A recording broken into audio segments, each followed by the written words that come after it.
ভারতের রাফায়েল কেন পাকিস্তানি র্যাডারে ধরা পড়েনি।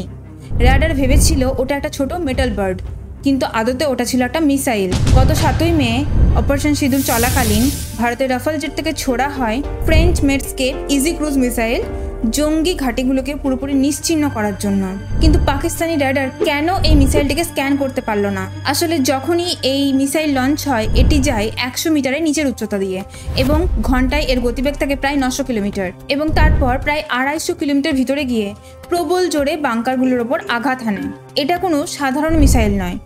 এই ক্ষেপণাস্ত্রটির অগ্রভাগে অনেকগুলো দিক আছে, মানে সাধারণত যে ক্ষেপণাস্ত্রগুলি হয় তার অগ্রভাগ যেমন গোলাকার হয়, ঠিক এটার সেরকম নয়। এই টাইপের বলগুলো তো সবারই চেনা, সকলেই দেখেছে।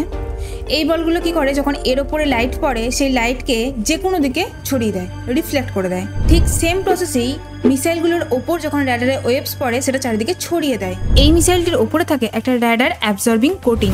এটা এমন এক ধরনের উপাদান যা র্যাডার থেকে যে ওয়েভ আসছে সেটা শোষণ করে নেয় এবং সেটাকে রিফ্লেক্ট করতে দেয় না, ছড়িয়ে যেতে দেয় না। এর ফলে কি হয়, র্যাডার ডিটেকশন প্রক্রিয়া ব্যাহত হয়। এটা আসলে এক ধরনের থিন স্পেশাল লেয়ার। এর মধ্যে থাকে খুব অল্প পরিমাণে কার্বন এবং আয়রনের পার্টিকেলস, যেটা র্যাডারের এনার্জিকে শোষণ করে নেয়, ছড়াতে দেয় না।